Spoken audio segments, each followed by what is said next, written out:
नमस्कार। आकाशवाणी से प्रस्तुत है समाचार संध्या।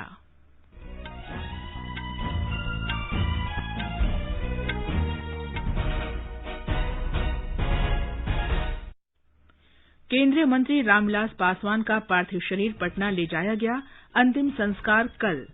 निर्वाचन आयोग ने बिहार विधानसभा चुनाव के दौरान राष्ट्रीय और मान्यता प्राप्त राज्य पार्टियों को दूरदर्शन तथा आकाशवाणी पर प्रचार के लिए दिया जाने वाला समय दोगुना किया। कोविड-19 से स्वस्थ होने की दर 85.52% हुई। विश्व खाद्य कार्यक्रम को भुखमरी का मुकाबला करने के लिए वर्ष 2020 का नोबेल शांति पुरस्कार देने की घोषणा। फ्रेंच ओपन टेनिस टूर्नामेंट के सेमीफाइनल में राफेल नडाल का सामना डिएगो श्वार्ट्जमैन से जारी। एक अन्य सेमीफाइनल में नोवाक जोकोविच का मुकाबला स्टेफानो सित्सिपास से होगा। और आईपीएल क्रिकेट में शारजाह में राजस्थान रॉयल्स और दिल्ली कैपिटल्स के बीच मुकाबला।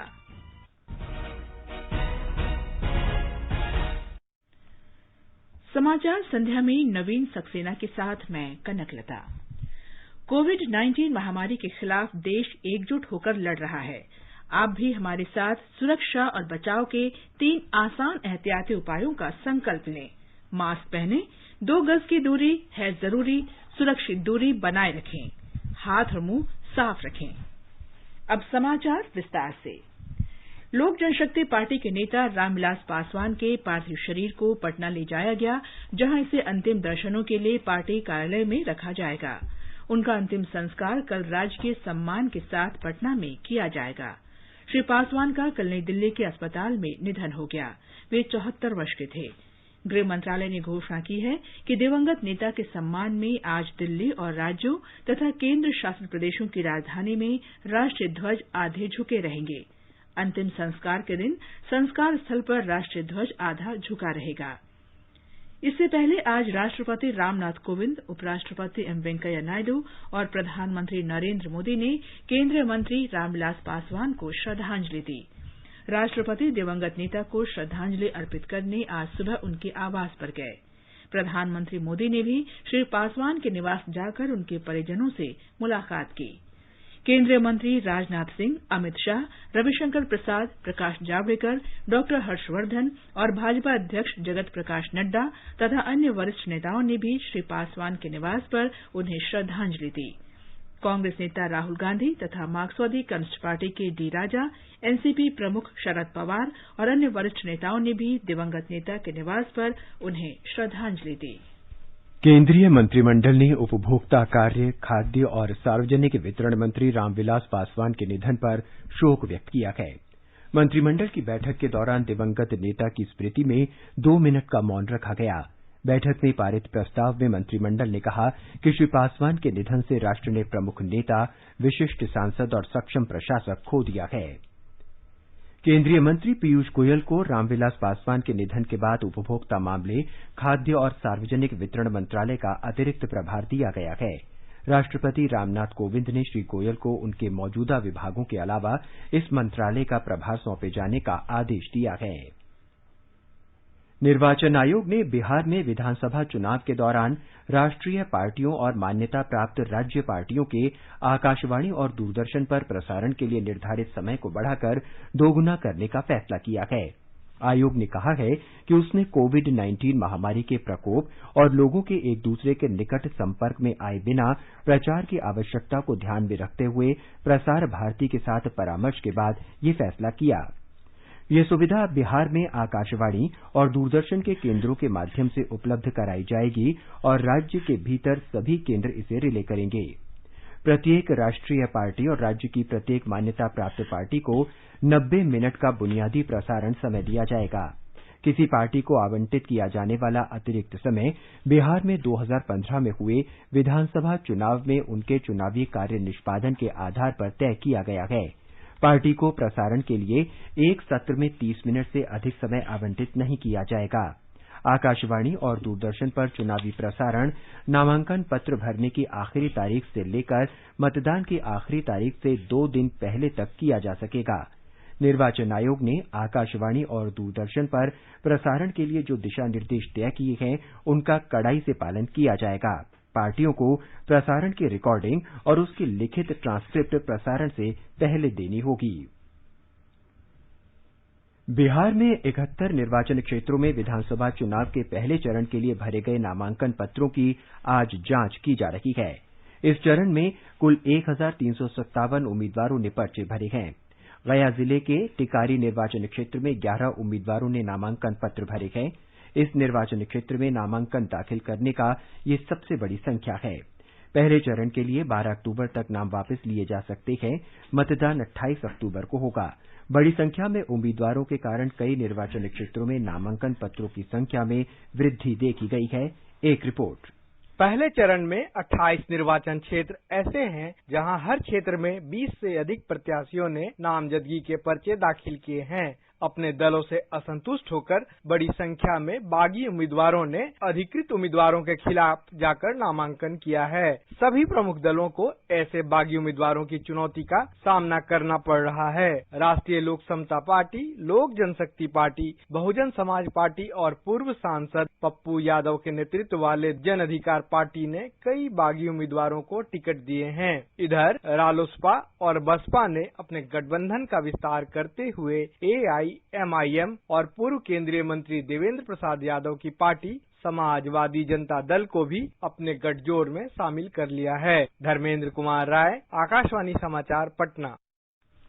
गुजरात में 8 विधानसभा सीटों के उपचुनाव के लिए आज अधिसूचना जारी होने के साथ ही नामांकन भरने की प्रक्रिया शुरू हो गई है। इन सीटों पर 3 नवंबर को मतदान होगा। मतगणना 10 नवंबर को होगी। ये उपचुनाव कांग्रेस विधायकों के इस्तीफे के कारण हो रहे हैं। लेह में लद्दाख स्वायत्त पर्वतीय विकास परिषद की 6ठी आम सभा के चुनाव के लिए सरगर्मियां तेज हो गई हैं। कांग्रेस और आम आदमी पार्टी ने अपने घोषणा पत्र जारी कर दिए हैं।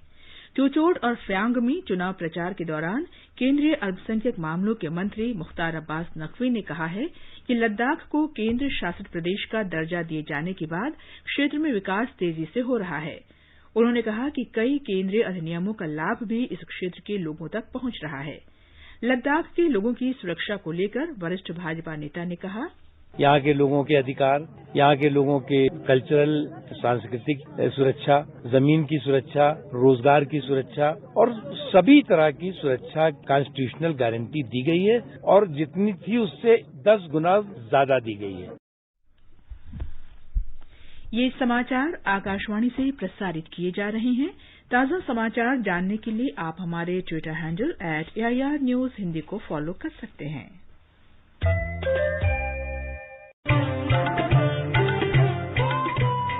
कोविड-19 से बचाव और सुरक्षित रहने के 3 उपाय। मास्क लगाएं, 2 गज दूरी है जरूरी, सुरक्षित दूरी रखें, हाथ और मुंह साफ रखें।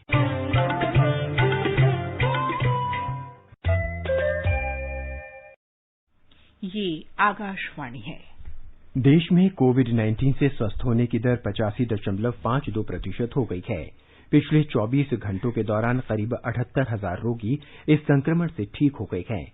स्वास्थ्य मंत्रालय ने बताया है कि अब तक कुल 59 लाख से अधिक लोग स्वस्थ हुए। मंत्रालय ने बताया है कि कोरोना संक्रमण से स्वस्थ होने की दर बढ़ने से संक्रमित लोगों की दर 12.94% रह गई है। वर्तमान में देश में सक्रिय मामलों की संख्या 10 लाख से भी कम है। टेस्ट, ट्रैक और ट्रीट नीति के प्रभावी रूप से लागू करने से स्वस्थ होने की दर में वृद्धि हुई है और मृत्यु दर कम हुई है। देश में मृत्यु दर 1.54% है। कुल संक्रमित लोगों की संख्या 69,06,152 हो गई है। पिछले 24 घंटों के दौरान 964 मरीजों की इस वायरस से मौत होने से अब तक 1,06,490 रोगियों की इस संक्रमण से मृत्यु हो चुकी है। उत्तर प्रदेश में पिछले 3 सप्ताह में कोविड के मरीजों में कमी आई है। केवल 22 दिनों में सक्रिय मरीजों की कुल संख्या में 27,000 से अधिक की कमी देखी गई है। दूसरी तरफ राज्य में कोविड संक्रमण से स्वस्थ होने वालों की दर में लगातार सुधार हो रहा है। अब ये लगभग 89% तक पहुंच गया है। एक रिपोर्ट। महज 22 दिनों के भीतर कोविड के मरीजों की संख्या में लगभग 27,000 की कमी आने पर संतोष जाहिर करते हुए प्रदेश के मुख्यमंत्री योगी आदित्यनाथ ने कहा कि कोरोना वायरस के संक्रमण की चेन को तोड़ने के लिए हर संभव कदम उठाए जाएं। लखनऊ, कानपुर शहर, प्रयागराज, मेरठ, गाजियाबाद, गौतम बुद्ध नगर और वाराणसी में विशेष सतर्कता बरतने के आदेश देते हुए मुख्यमंत्री ने कहा कि इन जिलों में इलाज की सुविधाएं और बेहतर की जानी चाहिए। आज एक उच्च स्तरीय बैठक के दौरान मुख्यमंत्री ने अधिकारियों को निर्देश दिए कि जिन जिलों में कोविड के संक्रमण के बाद ठीक होने वाले मरीजों का प्रतिशत कम है, वहां के जिलाधिकारियों और मुख्य चिकित्सा अधिकारियों के साथ लगातार संपर्क बनाते हुए इसे बेहतर करने का प्रयास किया जाए। कल प्रदेश में 3,249 नए कोविड मरीजों की पहचान हुई है, जबकि 4,424 मरीज पूरी तरह से ठीक हो गए हैं। सुशील चंद्र तिवारी, आकाशवाणी समाचार, लखनऊ। बृहन मुंबई नगर निगम ने 17 अक्टूबर से शुरू हो रहे नवरात्रों के मद्देनजर दिशा निर्देश जारी किए हैं। राज्य सरकार ने कोविड महामारी को देखते हुए पहले ही गरबा और डांडिया कार्यक्रमों की अनुमति नहीं दी है। पूजा पंडालों में सीमित संख्या में लोगों के आने की अनुमति दी गई है। ब्यौरा हमारी संवाददाता से। मुंबई के उपायुक्त हर्षद काले ने सभी लोगों से निवेदन किया है कि वह नवरात्रि उत्सव के दौरान 3 स्वर्ण नियम मास्क पहनने, सामाजिक दूरी बनाए रखने तथा हाथों की स्वच्छता बनाए रखने का विशेष रूप से पालन करें। मुंबई के नागरिक निकाय द्वारा जारी किए गए दिशा निर्देशों में नागरिकों से धातु या पर्यावरण के अनुकूल मूर्तियों की स्थापना और उनकी पूजा करने का अनुरोध किया गया है। हर तरह की यात्रा और जुलूस पर प्रतिबंध लगाते हुए मंडलों को सादे तरीके से पूजा अर्चना करने की अनुमति दी गई है। पंडालों में 4 फीट ऊंची और घरों में 2 फीट ऊंची मूर्तियों की स्थापना की जा सकती है। नवरात्रि मंडलों के लिए आवश्यक अनुमतियां प्राप्त करने की प्रक्रिया को सरल बनाते हुए नागरिक निकाय ने कहा है कि वह पिछले साल प्राप्त की गई पुलिस और ट्रैफिक अनुमति को इस वर्ष भी वैध मानकर चलेंगे, यदि नवरात्रि मंडल कोविड से जुड़े सभी प्रतिबंधों का पालन करने के लिए तैयार हो। निशा रानी, आकाशवाणी समाचार, मुंबई। भारतीय रेलवे कोविड-19 महामारी के खिलाफ जन आंदोलन में शामिल हो गया है। रेल मंत्री पीयूष गोयल ने रेलवे अधिकारियों और कर्मचारियों को वीडियो कॉन्फ्रेंसिंग के जरिए कोविड शपथ दिलाई। महामारी के खिलाफ इस अभियान के पहले दिन आज देश भर में 5,41,000 से अधिक रेलवे कर्मचारियों ने शपथ ली। देश भर में भारतीय रेलवे के 2,452 स्टेशनों, 273 ट्रेनों और 847 कार्यालय भवनों में बैनर और पोस्टर लगाए गए हैं। रेलवे बोर्ड के अध्यक्ष विनोद कुमार यादव ने सभी अधिकारियों और कर्मचारियों को निर्देश दिए हैं कि वे कोविड महामारी के खिलाफ इस राष्ट्रव्यापी जन आंदोलन में बढ़ चढ़कर हिस्सा लें। अखिल भारतीय आयुर्विज्ञान संस्थान एम्स के एंडोक्राइनोलॉजी, मेटाबॉलिज्म और मधुमेह के प्रमुख डॉक्टर निखिल टंडन ने हमारे संवाददाता नसीम नकवी को बताया कि कोरोना वायरस से निपटने के लिए प्रधानमंत्री नरेंद्र मोदी के दिए हुए 3 सूत्रों का कड़ाई से पालन करने की जरूरत है। Wearing a mask, and that means wearing a mask properly, covering the nose and the mouth, number 1. Number 2, hand washing so that even if there is a contact with a COVID-infected surface, that is not transferred to face or the mouth. And number 3, as best possible, maintain a social distance so that there is less likelihood of transmission by airborne virus. Akhil Bharatiya Ayurvigyan संस्थान नई दिल्ली के निदेशक doctor Randeep Guleria ने कहा है कि corona virus से बचने के लिए प्रधानमंत्री नरेंद्र मोदी के बताए गए 3 उपाय आने वाले त्योहारी और बदलते मौसम में काफी महत्वपूर्ण हैं। फेस्टिव सीजन शुरू हो रहा है, सर्दियों का मौसम भी शुरू हो रहा है और इसमें यही डर रहता है कि कोविड के केसेस बढ़ सकते हैं। अगर हमें इन केसेस को कम करना है तो ये जो 3 चीजें हैं, 6 फीट की दूरी, जब भी हम बाहर जाएं तो अच्छी तरह से अपना नाक और मुंह ढक के मास्क लगाएं, जिससे मास्क जो है हमें भी प्रोटेक्ट करे और हम औरों को इन्फेक्शन ना दें, और अपने हाथ रेगुलरली धोएं, चाहे साबुन से धोएं चाहे हैंड सैनिटाइजर से धोएं। इन तीनों चीजों को करने से कोविड के केसेस कम होंगे और हम इस लड़ाई में जरूर जीतें। नीति आयोग के सदस्य डॉक्टर वीके पॉल ने कहा है कि कोरोना वायरस से निपटने के लिए अगले 3 महीने बहुत महत्वपूर्ण हैं, क्योंकि इस दौरान सभी धर्मों और राज्यों में त्योहार मनाए जाएंगे।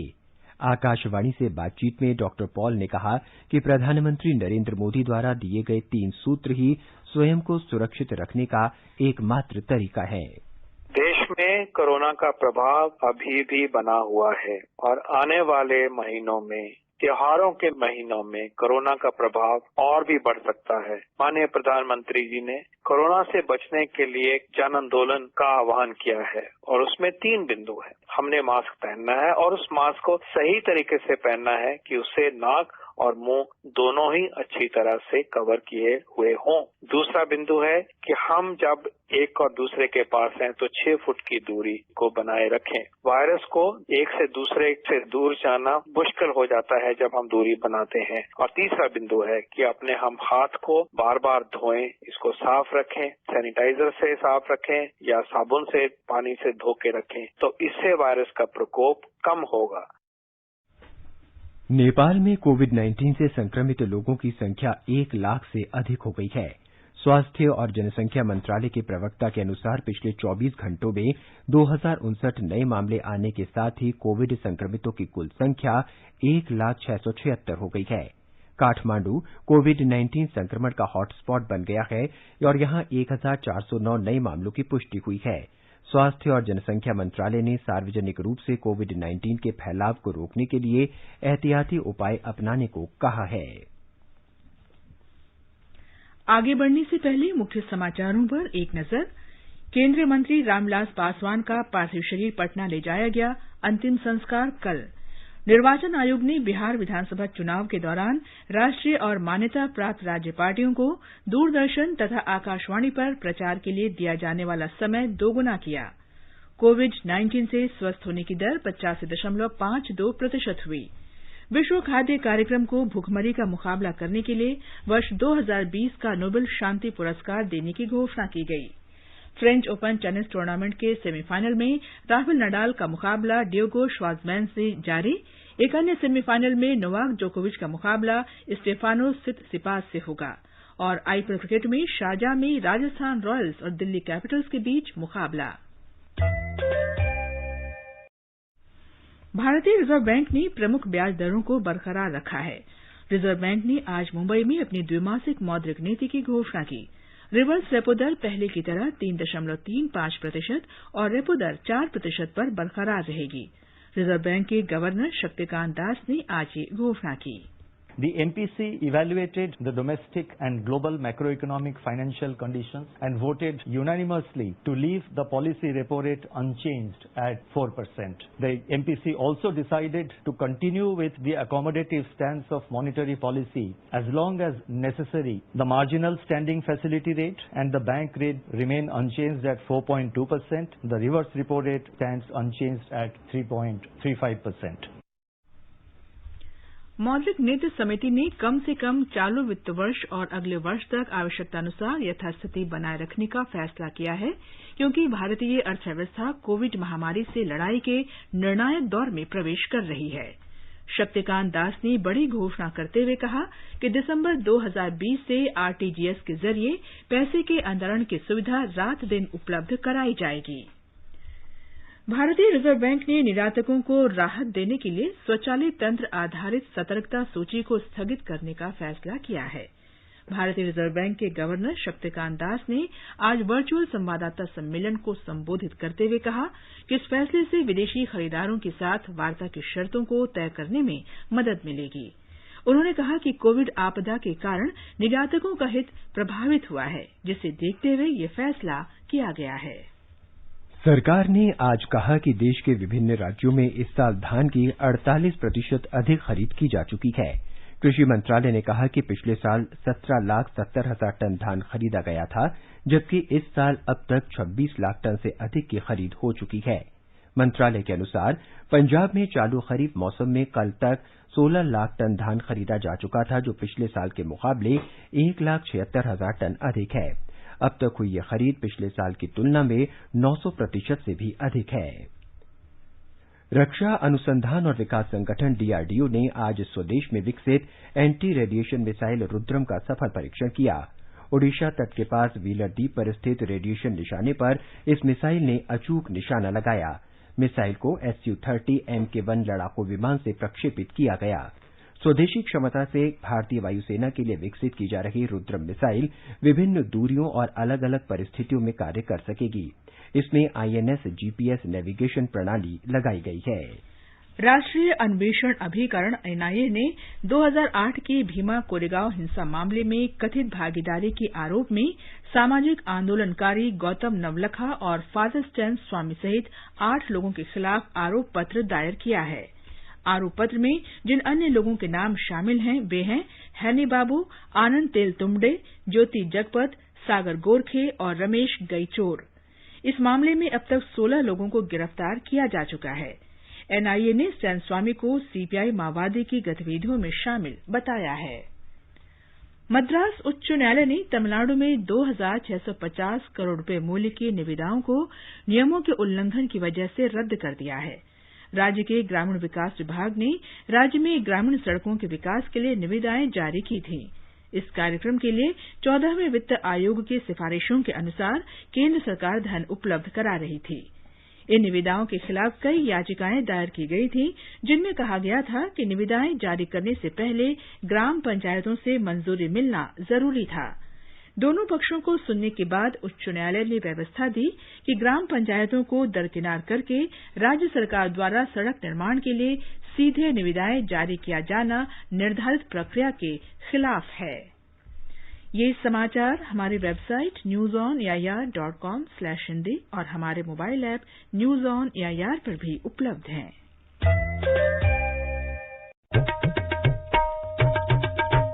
News Services Division of All India Radio brings to you program Employment News in association with the Publications Division, Ministry of Information and Broadcasting.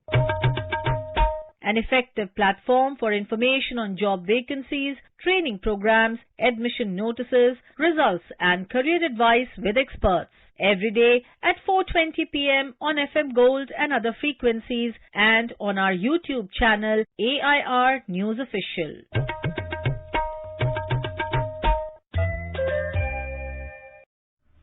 समाचार संध्या में आपका फिर स्वागत है।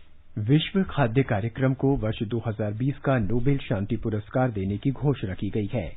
ये पुरस्कार इस संस्था को भुखमरी का मुकाबला करने और विश्व में खाद्य सुरक्षा को बढ़ावा देने के लिए दिया गया है। ये घोषणा आज ओस्लो में नोबेल समिति के अध्यक्ष बेरिट एंडरसन ने की। एक रिपोर्ट।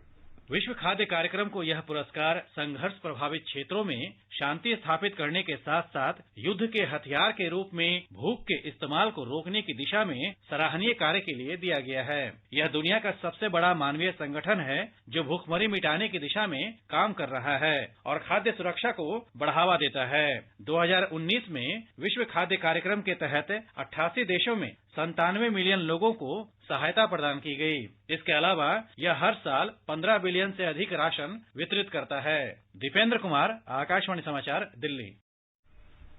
प्रधानमंत्री नरेंद्र मोदी ग्रामीण भारत में आमूल परिवर्तन लाने और करोड़ों भारतीयों को अधिकार संपन्न बनाने के लिए रविवार को वीडियो कॉन्फ्रेंसिंग के जरिए प्रॉपर्टी कार्ड वितरित करने की स्वामित्व योजना का शुभारंभ करेंगे। इस वर्ष अप्रैल में शुरू की गई इस योजना का उद्देश्य गांवों के संपत्ति धारकों को उनके मालिकाना हक के रिकॉर्ड के रूप में संपत्ति कार्ड उपलब्ध कराना है। एक रिपोर्ट।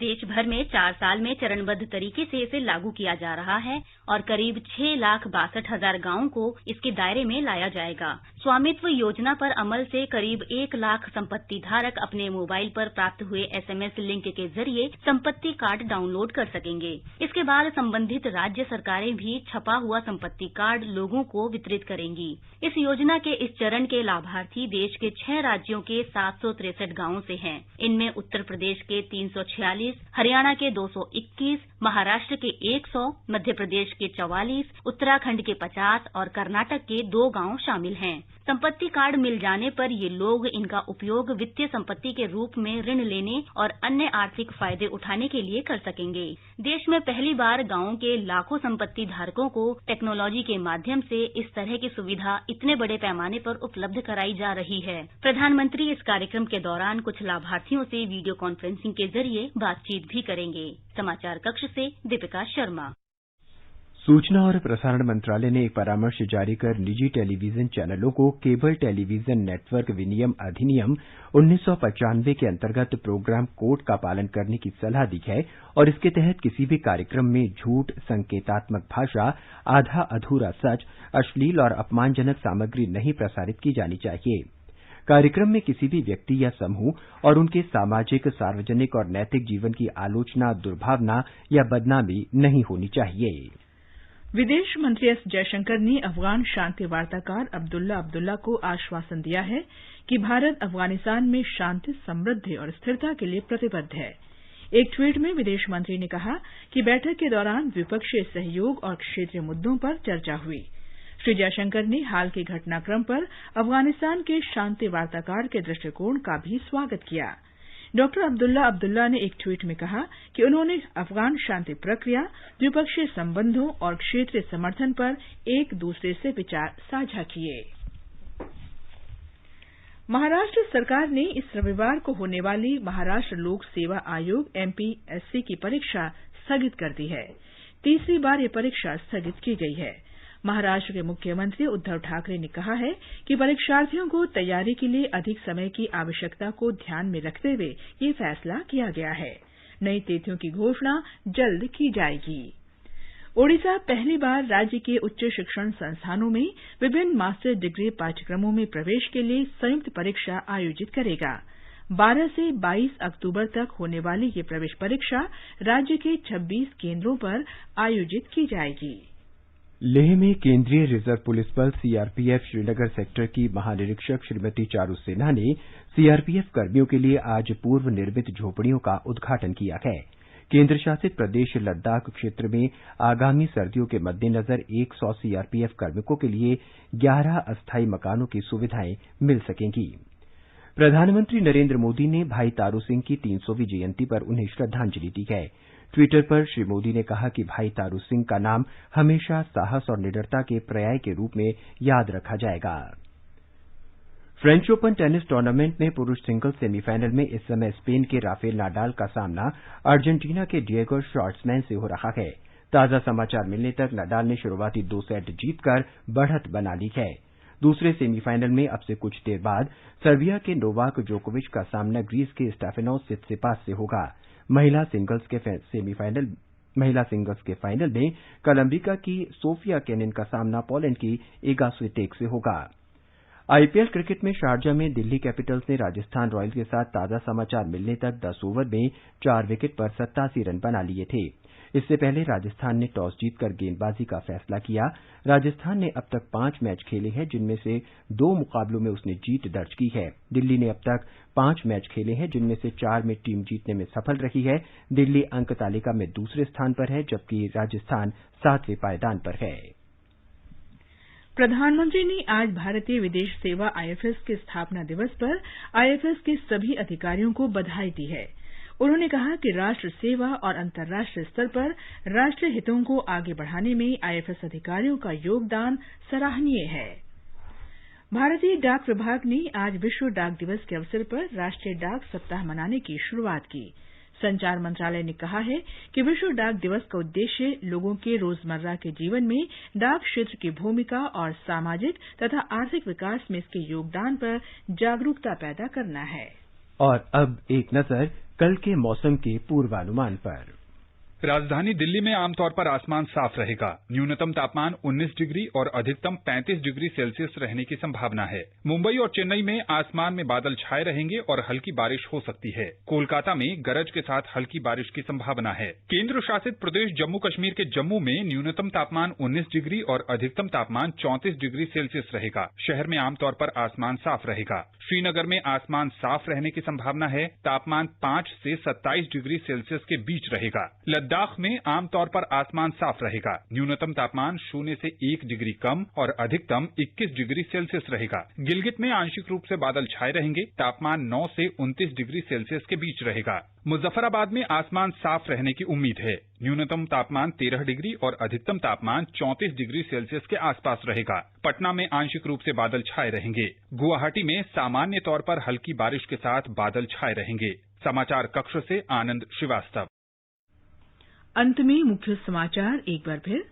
केंद्रीय मंत्री रामविलास पासवान का पार्थिव शरीर पटना ले जाया गया। अंतिम संस्कार कल। निर्वाचन आयोग ने बिहार विधानसभा चुनाव के दौरान राष्ट्रीय और मान्यता प्राप्त राज्य पार्टियों को दूरदर्शन तथा आकाशवाणी पर प्रचार के लिए दिया जाने वाला समय दोगुना किया। कोविड-19 से स्वस्थ होने की दर 85.52% हुई। विश्व खाद्य कार्यक्रम को भुखमरी का मुकाबला करने के लिए वर्ष 2020 का नोबेल शांति पुरस्कार देने की घोषणा की गई।